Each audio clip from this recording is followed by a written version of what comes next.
It's like a dream come true. It's like living a dream. Hi, honey. I mean, it's not funny. But I mean, it does beg the question, what has gone wrong with young Hollywood? Honest to God, what is the problem?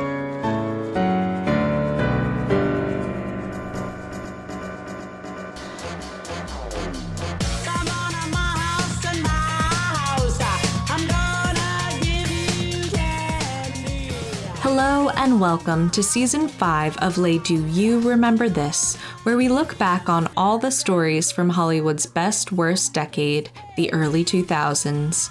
A time in history when America found out that with a trust fund, a sex tape, and a dream, you, too, could become a star. As always, I'm your host, Dara Lane, and this is the final installment of our ongoing series about Playboy and the Girls Next Door.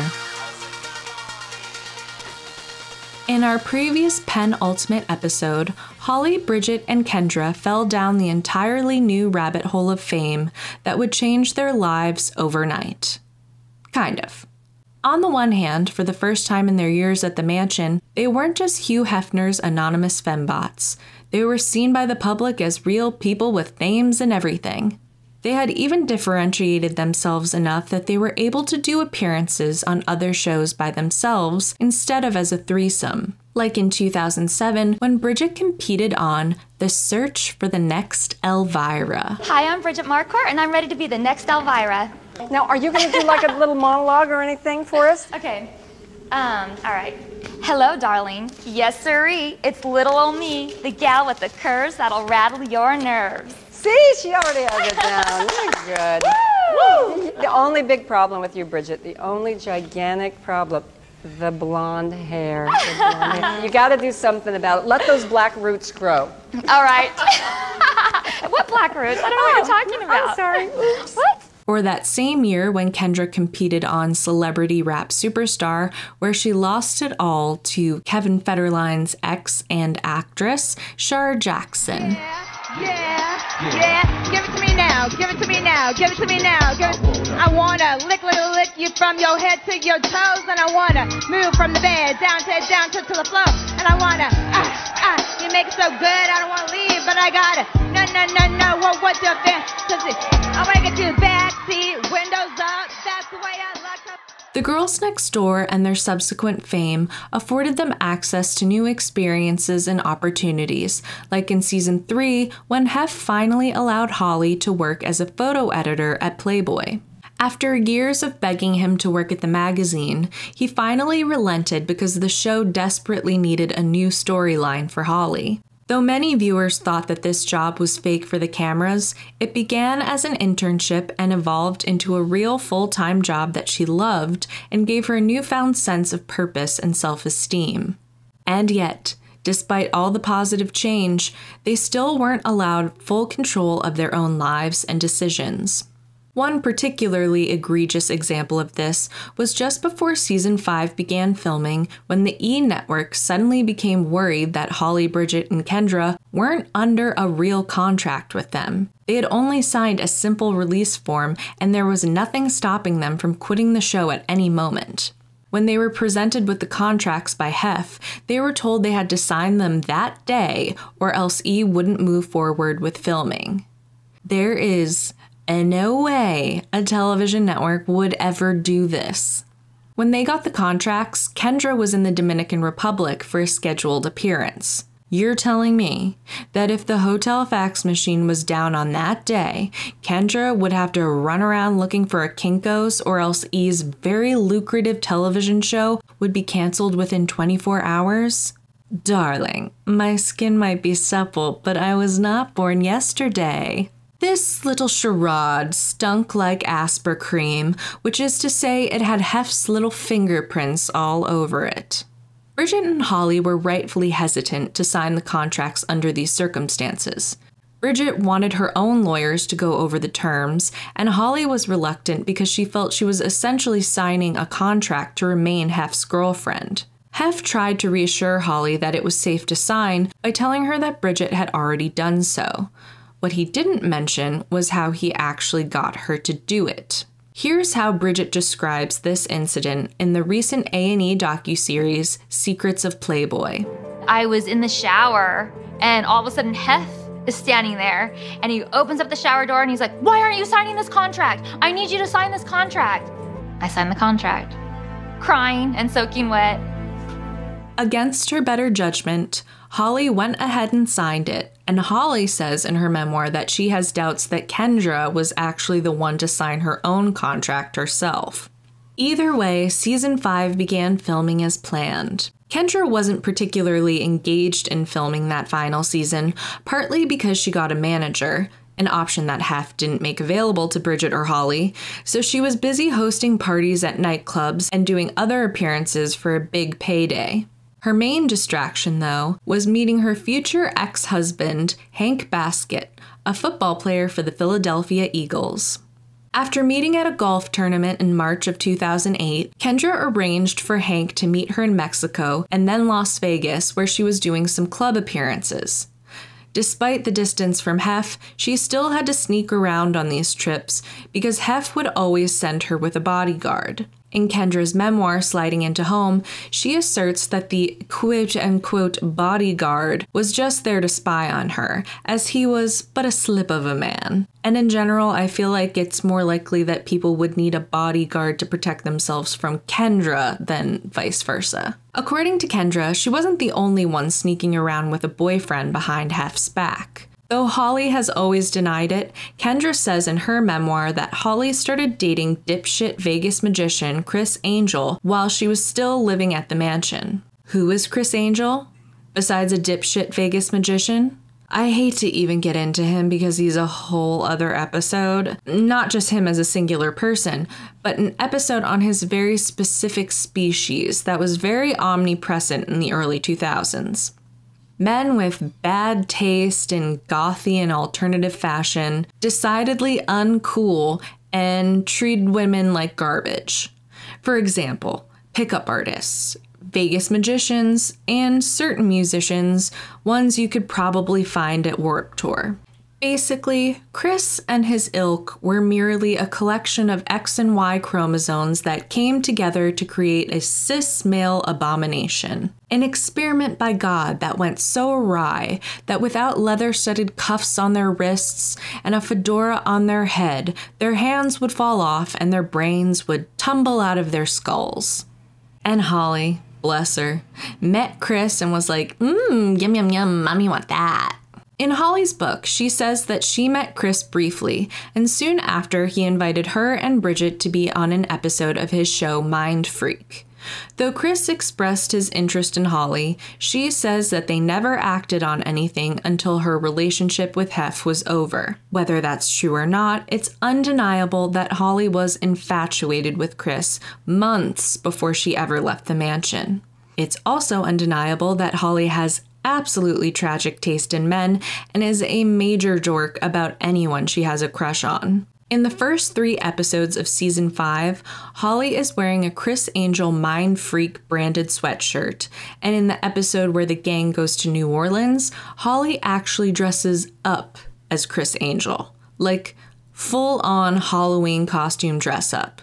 You know I'm a Holly apologist. I'm a card-carrying hologist. But Lord, does she test me. By September 2008, multiple news outlets had begun to suspect that all 3 girls now had boys.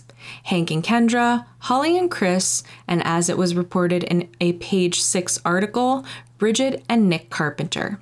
Bridget met Nick that year at the mansion when she produced The Telling, a horror anthology film that he co-directed and Bridget and Holly acted in. Kendra was asked to act in it as well, but you can imagine that wasn't exactly her thing. We are the sorority other sororities aspire to be like. We are the type of girls that every girl wants to be. I suppose you're probably wondering what your last test is. We want the 3 of you to tell a scary story. A very scary story. Compared to Hank and Chris, Nick has always kept a low profile, so there's much less information about him floating around. But some fun facts include: 1. His grandfather was old Hollywood legend Hal Roach, who among other things produced the Laurel and Hardy films. 2. Nick's father, Scott Carpenter, was part of the Mercury 7, a group from NASA including John Glenn and 5 others who were the first ever American astronauts. And most exciting, 3. From 2006 to 2008, Nick dated Marissa Tomei. This is not a sloppy second situation for Bridget. No. This is a coup. This is a feather in Bridget's cap. A feather that she no doubt hot glued to the brim, bedazzled, and wore to the Kentucky Derby. Hugh Hefner aside, I think we can all agree that Bridget has the best taste in men. As season 5 continued to film, it became clear that things were changing. Kendra was already in talks over having her own spin-off show about being a wild single gal about town. But her relationship with Hank was already serious, so it changed to more of a Nick and Jessica type narrative. Though Bridget quietly divorced her longtime secret husband in 2008, she and her boyfriend Nick never officially announced their relationship until 2009. However, she would be leaving the mansion regardless because she was set to host a show for the Travel Channel called Bridget's Sexiest Beaches. We're having fun now, so get your beach towel. The sun is shining, everybody's beautiful. It was looking like Holly would finally be the only lady of the manor, the last one standing, both in life and in season 6 of the show. Hef and the producers had decided that the Girls Next Door would continue on without Bridget and Kendra, and instead focus on Hef and Holly living in monogamous bliss. Throughout the series of the show, it was constantly reiterated that all Holly wanted was the house and her man to herself, and finally it was there for the taking. But now she wasn't sure if that was really the future she wanted for herself after all.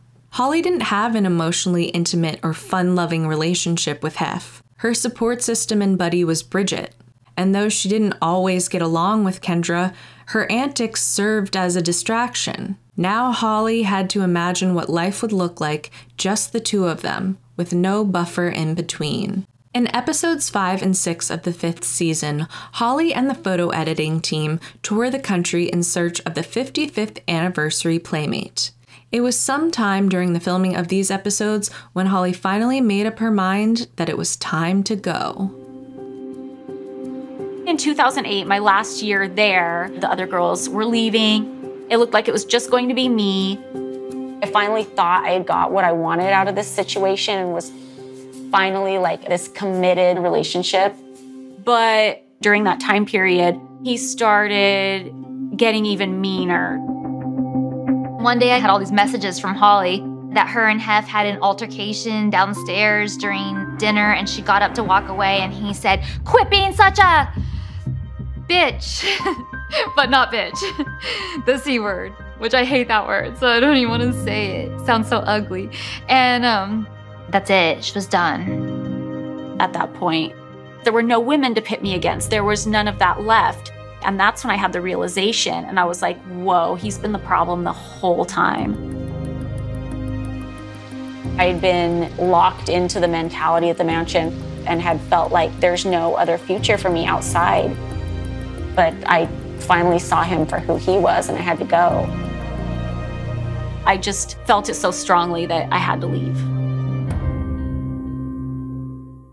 After Holly told Hef she'd be moving out, she stuck around for a few more weeks while she filmed the rest of the season of the show. During this time, Hef oscillated between being doting and being mean to Holly, punishing her when she seemed a little too happy to be leaving, and then being sweet in an effort to get her to reconsider. One day, he even left out his will and testament on her side of the bed while she was packing up her stuff. He never left out such important documents, and it was obvious that he wanted her to see that he'd be leaving her $3 million if she chose to stay until his death. But Holly had already made up her mind, so she packed up her little corner of the closet and spent the last of her time at the mansion alone in bedroom 5, the same room she first moved into 7 years before.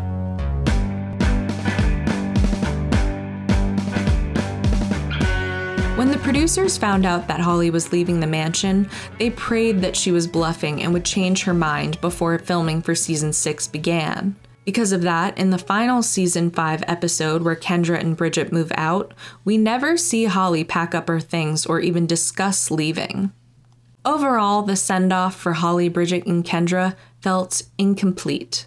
Suddenly, Bridget is on her way out to go film a TV show that literally has never been mentioned before. Then, after a few innocuous scenes with Holly, we don't see her again until the very end as she pretends to go on a trip to Vegas for a Playboy photo shoot. She bounds down the grand staircase in a Criss Angel sweatshirt and a clearly empty suitcase slapping each step behind her. Hef meets her at the bottom, and with a tight-lipped peck, she bids Puffin adieu, quickly slipping out the door. Hey, Puffin. Oh, you're on your way to Vegas. Yeah, I'm doing Jessica's shoot. Oh. Mwah. We spend the vast majority of this 45-minute episode with Kendra, and it becomes apparent that this is actually a backdoor pilot for her self-titled spin-off show, which was also being produced by Kevin Burns. This is not an episode of The Girls Next Door, and certainly doesn't handle the goodbye with the reverence the audience deserved. Just as Holly, Bridget, and Kendra were underestimated by Hef and the producers, they also underestimated their female audience. It's as if they thought we were all so empty and lacking discernment that after spending 5 years with these women, we'd have little attachment to them and would just be happy to see Hef with the next crop of girls. We did get one scene between Holly, Bridget, and Kendra that felt authentic and came the closest to honoring the time we spent with them. And now everybody's like, wait, splintering. I'm getting sad right now. Don't cry because you know who's gonna cry next. I know, it's gonna be like a domino effect.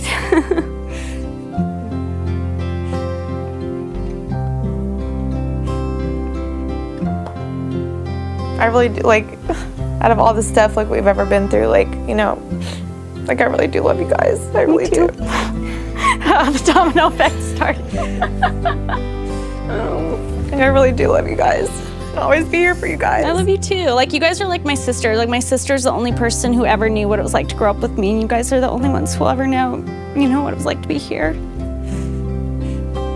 And Holly, I thank you for like accepting me the way you did in the beginning. Of course. I can't believe this is actually happening because I thought it never would. It's crazy. We've done this together, you know. Without one of us, this wouldn't have happened. Right. We picked each other up when we were down, you know. We all worked together so hard. And we've been through a lot together. And I feel like we have a special bond. Holly, Bridget, and Kendra started out at the mansion as 3 Alices falling down the rabbit hole, and despite all odds, they landed on their feet. Now it was time to leave this warped wonderland and find their way in the real world. With the original 3 moving on, Hef and the producers would now have to make good on their promise and threat that Holly, Bridget, and Kendra were indeed replaceable. Hi, I'm Christina. I'm Carissa. I'm Crystal. I'm Hef. What does it mean for these girls to be your girlfriends?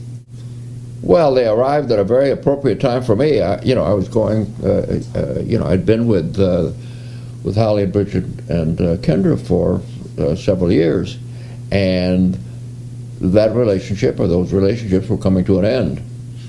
So one might have expected a lonely period, or a period with a lot of whoever happened to be here. But instead of that, it moved very quickly and very smoothly into a wonderful relationship. Mm-hmm. We caught you on the rebound. Yes, yes. Lucky for that. And my response and reaction always to lost love is to get back in the game. But what I didn't expect was, I did not expect, you know, something so very dear so very quickly. I mean, this fucking guy. Twins Carissa and Christina Shannon first entered the Playboy world when they were invited to the Mansion Bunny House as they competed against other models to become the 55th anniversary Playmates. I'm Carissa. And I'm Christina. We're 18 from Clearwater, Florida. Have you guys been to California before? No. It's a lot different. Yeah, we're gonna get to do a lot of fun things. It's a lot more this week, crowded. though. And when we got off the plane, it was crowded. Man. The streets, everything. Right. It was good that we get to meet some of the other girls because now we know who else is going to be competing with us and stuff like that. I think more of the other girls are more intimidated because there's 2 of us and only one of them. So. Producers would round out the new cast with 22-year-old Crystal Harris, who met Hef for the first time at the Mansion Halloween party in 2008. After a month, she moved in, becoming Hef's #1 girlfriend. And right as one era ended, a new cycle of dysfunction began for the 3 replacement blondes.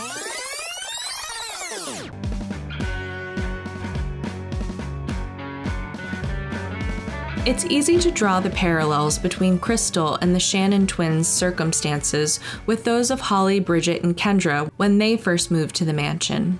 In the A&E special series The Secrets of Playboy, Carissa and Christina talk about their situation when they first agreed to make the permanent move into the mansion. They had been raised in poverty by their grandmother after their mother and father had abandoned them as babies. They dropped out of school at 15 to help make money for their grandmother, so college was obviously not an option for them. At 18, when they were asked to be Hef's girlfriends, this was the biggest and most lucrative opportunity they could ever imagine for themselves. Similarly, Crystal Harris was brought into the fold during what was objectively a very vulnerable time in her life. How did I end up here?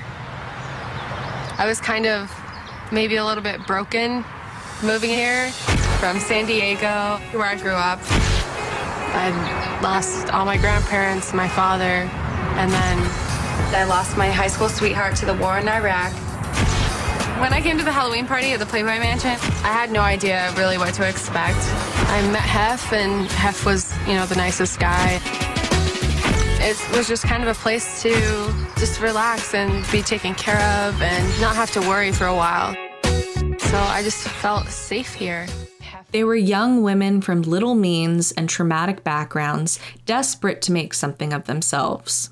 Moving in seemed like a worthy opportunity. Live for free at the mansion and inherit a starring role on a popular TV show. But once you've made the deal with the devil, you quickly find out what he demands in return. In the A&E interview, the twins talk about how Hef became even more controlling after they moved into the mansion, and never let them go anywhere without security. In the Season 5, Episode 1 DVD commentary, Bridget talks a bit about this. After she returned home from shooting Bridget's Sexiest Beaches, she lived at the mansion for another month or so while she got her affairs in order before moving out for good. At this point, the Shannon twins were already living there. Do you guys think about how strict it used to be for us and how, like, 9 o'clock curfew? Could we, like, today, like, what the fuck? A 9 o'clock fucking curfew? I still have a 9 o'clock curfew. Are you serious, Bridget? You have a curfew still? Yes, because I don't even think of you guys as living there anymore. He's like, where were you last night? I came in and it was 10. He's called me on my cell phone and said, it's 10 o'clock, darling, and you're not here. And I didn't know you weren't going to be home. Where are you? How did you get stuck with the leftover curfew? I get stuck with all the rules. Are the twins held to that strict standard? I get stuck. They're not allowed to leave. They do stuff. I can't. The only time they go off the property is with security because they don't drive. Oh, so security takes them everywhere. The A&E series is definitely worth watching, and this episode especially goes into heartbreaking detail of what the twins went through. Though the Shannon twins moved into the mansion thinking they'd found their big break, it turned out that after all they went through, they'd leave 18 months later with nothing to show for it. First got to the Playboy Mansion, we were really big personalities. Mm-hmm. You know, I feel like there's always this bright light inside of us. Like Hef would say, we used to bounce in and out of a room. Very entertaining to all of his friends and guests, and people used to say, gosh, well, when you guys got here, it was a fresh breath of air. So from the time that you experienced that first night in his bedroom at 19 until the light went out was less than a year. Less than a year. And you had completely changed personality. Yeah. I'm trying not to get emotional thinking about it. You lose yourself being there. All that innocence about us and all that, just losing that and becoming a shell of a person, it's hard. It's like being in prison and like someone breaking you in solitary confinement, like you're just broken. When season 6 of The Girls Next Door first aired in August, it had the highest ratings for any previous premiere in the series. For a second, it looked like they really could just plug in 3 new blonde prongs and they'd produce the same sparks they had all these years before. But after the first episode, viewership cut in half, and by the 3rd episode, they went from 2.5 million viewers to just under 1 million. The series unceremoniously ended after 10 episodes. The Holy Trinity could not be replaced. The reboot of the show might have been a failure, but that wasn't going to stop Hef from trying to stay on TV. So, just like he had tried to reinvent himself a few decades earlier, Hef pulled an old trick out of his captain's hat by trotting out the tired ploy of getting married again. It was going to be shocking, simply shocking, that again, the eternal playboy would finally hang up his dick and commit to a woman. On Christmas Eve 2010, Hef proposed to the love of his last 12-ish months, Crystal Harris. They promptly began filming a special for the Lifetime network about the planning of their wedding. But alas, producers had to pivot when Crystal escaped the mansion 5 days before the wedding in a way that can only be described as bad daddy chic. During movie night, she told Hef she had to step out to CVS for the proverbial pack of cigarettes and then didn't come back for a full year. The new version of the special was re-edited and titled Hef's Runaway Bride, where everyone involved racks their brains trying to figure out what could have possibly gone wrong with this match made in radioactive sewage. Watching this special is bleak. The entire time, Crystal is walking around looking like her lids are being pulled back Clockwork Orange style. Like she seems to be begging for someone to meet her eyes and ask if something's wrong. But instead, her mother and stepfather are having the time of their goddamn life giggling over the mansion buffet and getting their measurements taken for their wedding outfits. I'd say money and fame changes people, but if you're this tickled to watch the lifeless husk of your 22-year-old daughter get married to a deranged California raisin, then I think maybe you always had some problems. Yet, somehow, some way, probably to do with some money, Crystal returned to the mansion a year later, and she married Hef in 2012, and they stayed together until his death in 2017. She inherited a piece of property that she sold for $5 million, and some reports say she was given an additional $5 million on top of that. But despite the money, Crystal has said recently that she's torn when talking about Hef because he was good to her in many ways and in others he wasn't, and she's still healing from these experiences, which you'll hear all about in her recently announced memoir. Though the early 2000s had barely ended, so much had changed for Holly, Bridget, and Kendra by the end of 2010. Bridget's Sexiest Beaches was canceled after 1 season, but she moved in with Nick and tried to develop her own reality show with him, though it never took off. Holly had a short but very public relationship with Chris Angel, competed on Dancing with the Stars, and had her own reality show spinoff, Holly's World, which was also produced by Kevin Burns. She's single and sexy, smart and independent, Vegas celebrity, #1 resident.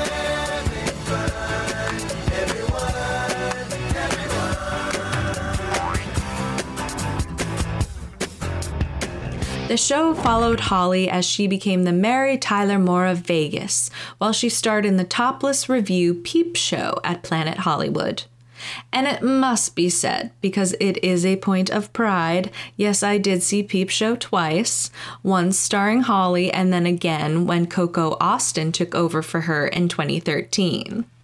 Meanwhile, Kendra married Hank, had a baby boy named Hank Jr., and was busy working on her reality show. Go Kendra, go Kendra, go Kendra, go Kendra. She's hot, she's sexy, she's funny, and wow. Don't stop, get busy, we loving your style. That's it, keep dancing, she's laughing, that smile. Go Kendra, you on your own now. Yeah, she moved out the mansion.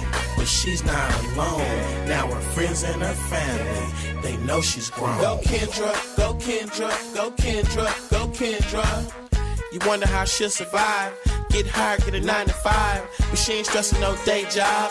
She's a boss, she way off. It's just another chapter in life. Bought a new house after the night. No butlers and no maids. You gotta do your own thing your way. Go Kendra, go Kendra, go Kendra, go Kendra. At this point, the girls were still pretty intertwined with each other, often making appearances on each other's shows because they shared the same network and producers. But things began to splinter in 2010 when Kendra published her memoir, Sliding Into Home, where she paints an unflattering portrait of Holly and Bridget as saboteurs, and at one point she calls them, quote, weird. Though not particularly wrong, hurtful. Despite this, when Kendra follows in Holly's footsteps and competes on Dancing with the Stars, Holly publicly supports her, and it doesn't seem like there are any hard feelings about the memoir. Then, in 2011, a new programming executive at E! Decides that the network should distance itself from the Playboy brand and cancels Holly's World and Kendra. Holly's show is dead in the water, but Kendra's show becomes Kendra on Top and moves to WeTV. In 2012, on the heels of its premiere, she does an interview with CNN. Holly, Bridget, and I, we had a show, The Girls Next Door, and we lived together. It was a very awkward situation because we dated the same guy. So it's not like it was like a sorority house or like a sisterly bond. It was, you know, it's a different thing. So it's not like we were never even really friends to begin with. We all just kind of lived together and knew each other, so we're all in each other's like lives, and we don't really we're different. Wonderful. After the interview, Kendra and Holly hash things out over text. Girl, I don't have a problem with you. I just don't like it when people think we're friends. Do you even have a clue how rude that sounds, what you just said? Who are you? I don't even know you. We were never friends. It was all just work.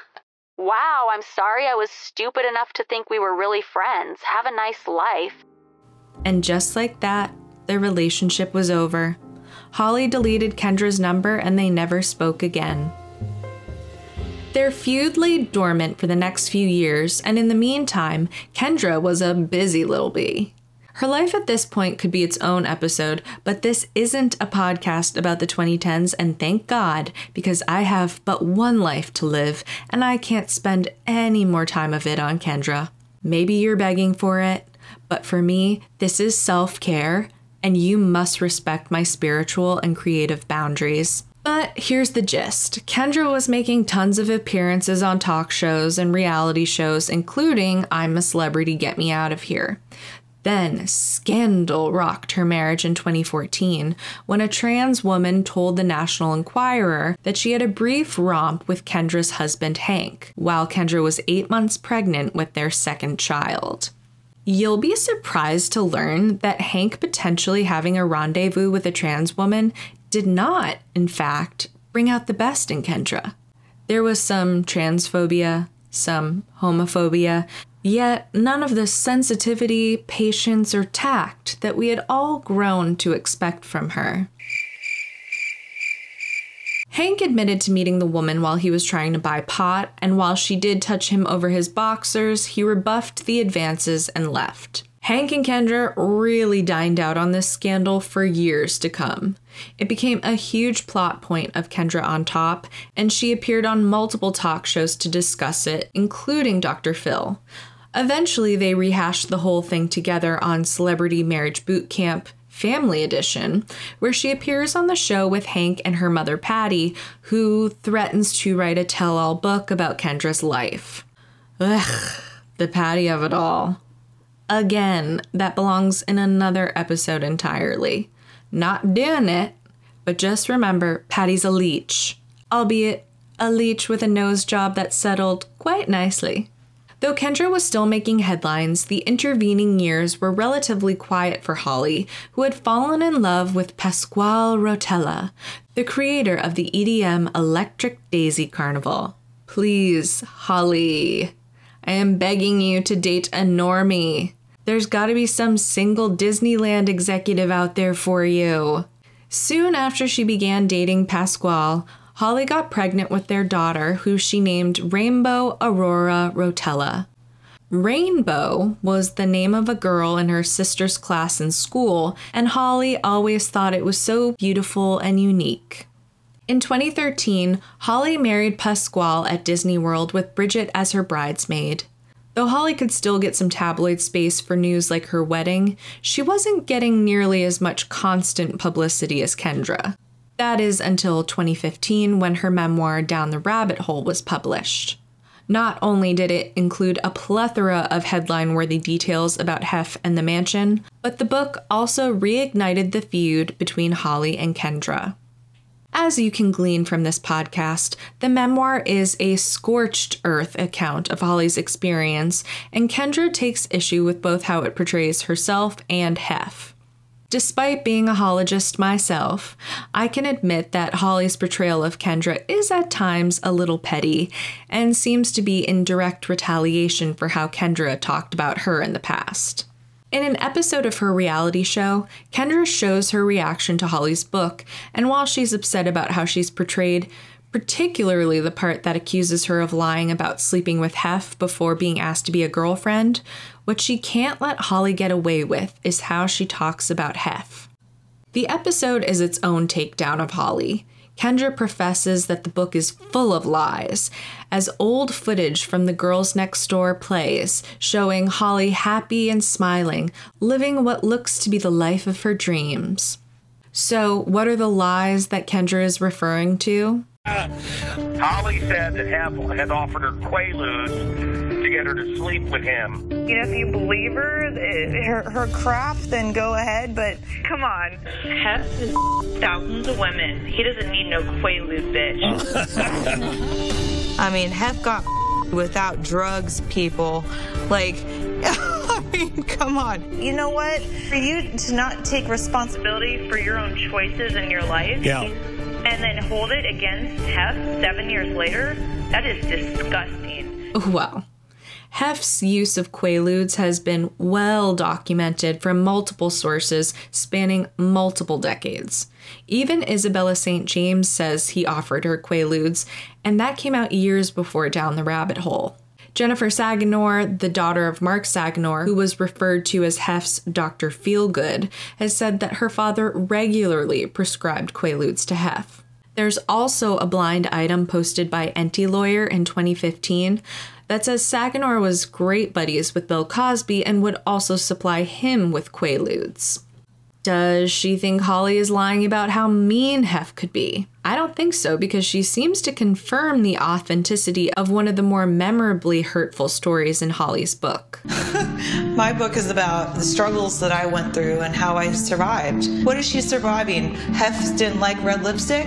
That's what she calls survival? Weak bitch? Like, what the It seems like the only thing Kendra really feels like Holly is lying about is that she wasn't really happy there. Perhaps that's triggering to her, because if it turned out that despite the happy facade, Holly was suffering inside all those years, it might validate a similar feeling Kendra has deep down that she would rather avoid.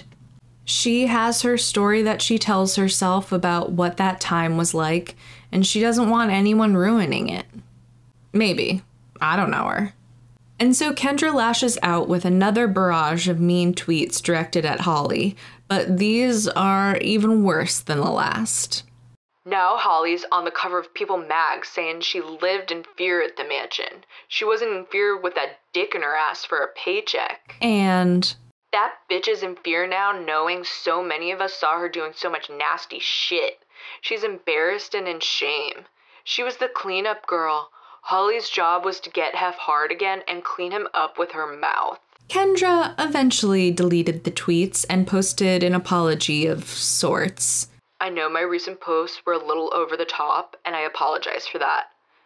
Sticking up for me and my beliefs is hard for me at times. Sorry. Kendra wasn't the only one feuding with Holly over her book. She was met with tons of negative feedback, both by people directly involved and people who knew nothing personally about Playboy or Hef, but had an opinion regardless. Some people called her ungrateful, biting the hand that fed her just so she could get some headlines. People said she must be a liar, not because they had evidence that refuted any specific claims she made, but because if it was so bad, she could just say it with me now. Just leave. An absolute classic. Interesting that it's such a sticking point with people because she did eventually just leave. Despite having the opportunity to have season 6 of the show basically all to herself, despite knowing she'd get money in Hef's will if she stayed, when she had the means and the self-esteem, she did just leave. Hef did not kick her out, but that doesn't matter to people who feel compelled to protect abusers because it's always easier to put it all on the victim than be forced to think critically or with some nuance. The harsh reaction to the book wasn't particularly surprising, considering Down the Rabbit Hole was published in 2015, about 2 years before Tarana Burke's #MeToo movement became mainstream. And wouldn't you know it, on September 27th, 2017, about a week before Ashley Judd accused Harvey Weinstein of sexual harassment in a New York Times article, that son of a bitch, Hugh Marston Hefner, died. The snowball begins. Rich predators are being taken down left, right, and center.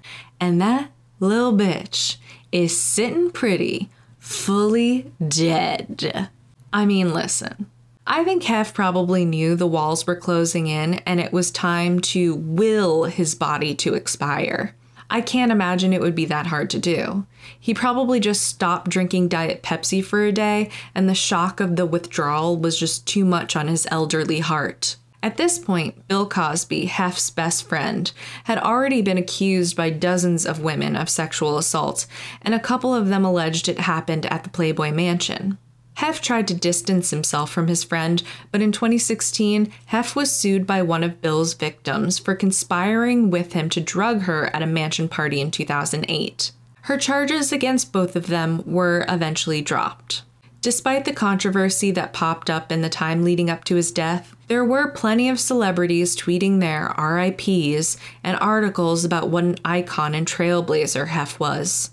There were also a lot of dissenting voices out there. Writers dredged up old stories of Hef's predatory behavior that never stuck when they happened, but they didn't stick in 2017 either.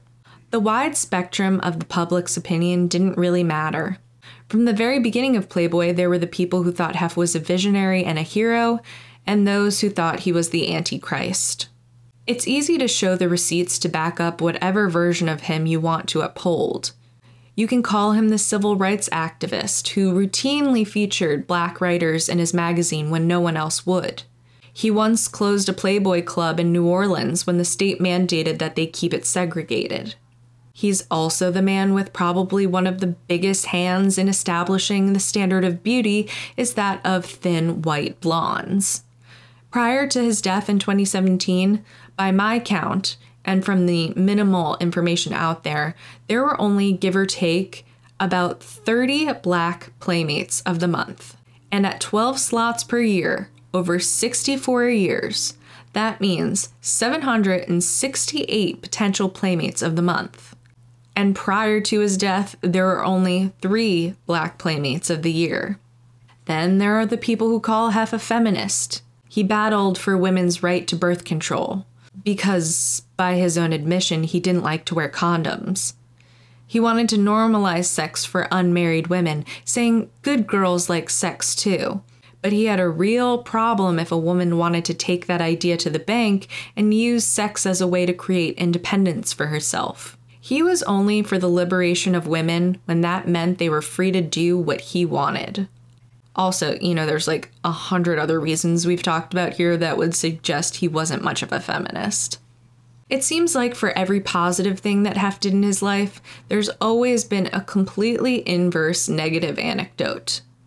Now that the A&E docuseries is airing, the negative things being exposed far outweigh any of his activism throughout his life. The stories the women tell in the docuseries are harrowing. Some stories they tried to tell before but were silenced by Playboy, or just nobody cared. Finally, these women can be heard by the public and by the other women who experienced similar things. In their goodbye scene on The Girls Next Door, Holly talks about how they're the only ones who understand what they went through at the mansion. While that's true in terms of the show, there are plenty of women out there who understand what it was like to be immersed in the cult-like world of Playboy and Hugh Hefner.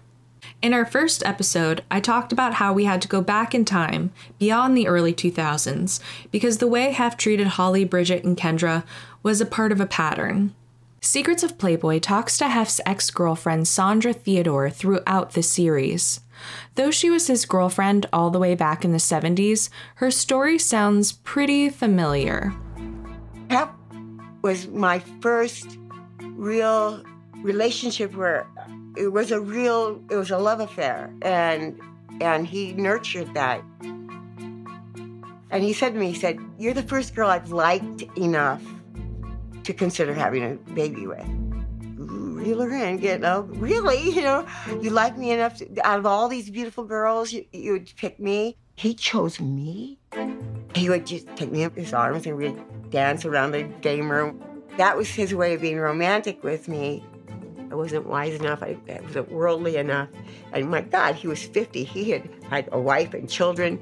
And I didn't know about the multiple girlfriends. Like the others, Sandra was a young woman with little life experience that Heft knew how to manipulate. Sandra was subject to the same kind of controlling behavior as Holly, Bridget, and Kendra, and she also had to submit to different sexual acts that she didn't want to do. The difference with her relationship with Heft was she had to deal with him when he had more youthful energy, and it was the 1970s. A time when I'm pretty sure there were just no laws. You could pretty much do whatever the hell you wanted.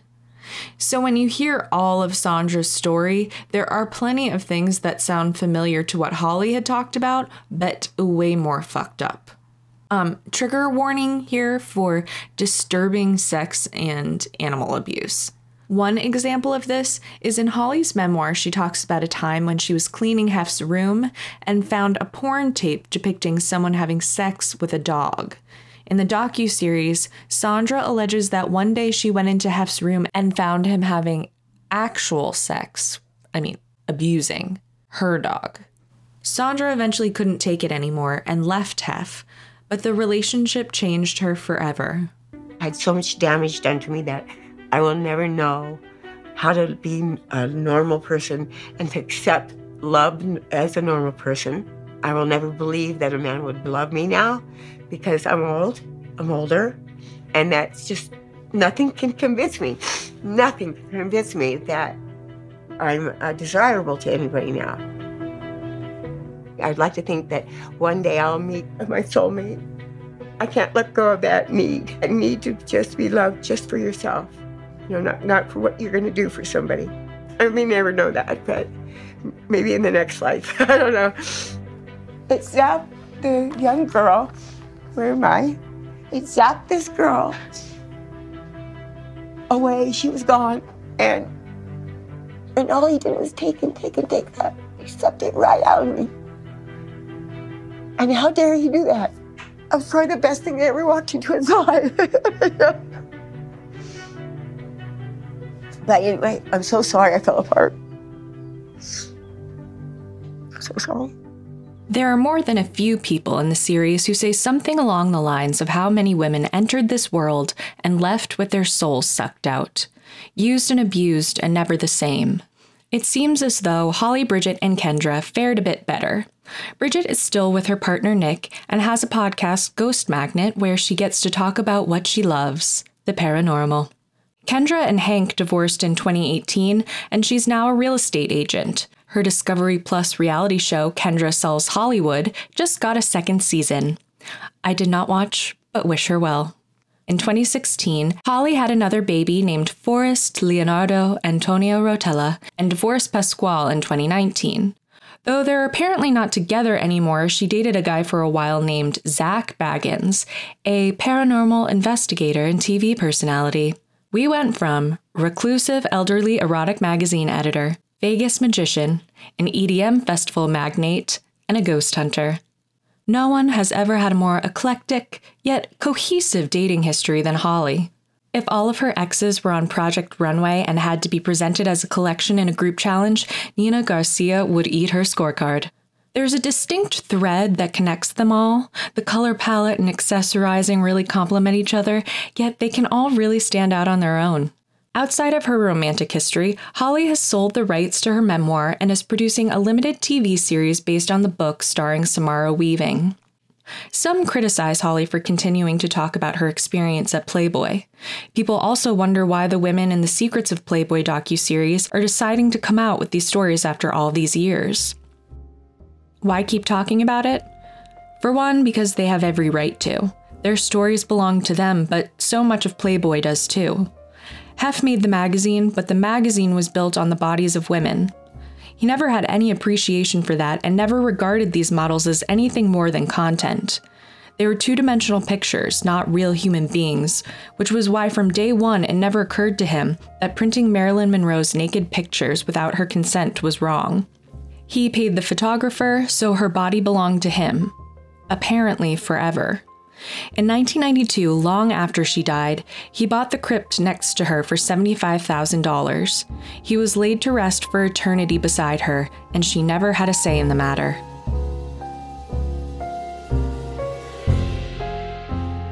Who knows if this docuseries or Holly's TV show or anything else that comes out about him will meaningfully change Hef's legacy.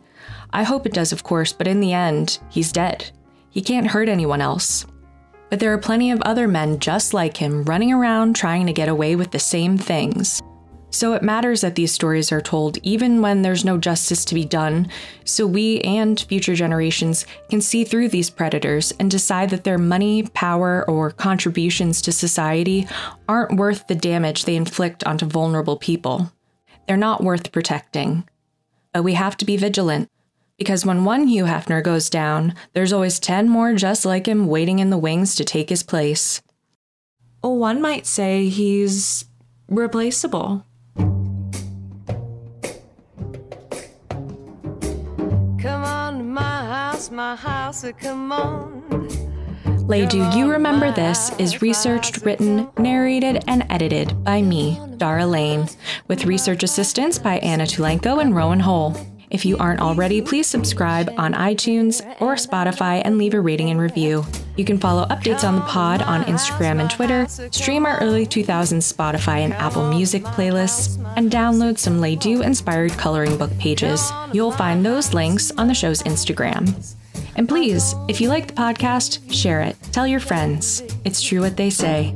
It takes a village to make me famous. If you have any questions, comments, or show suggestions, please email laydoyourememberthis@gmail.com. So, you're invited to come back next week. We've got a table, and I've put you on the list for Lay Do You Remember This. Come to my house.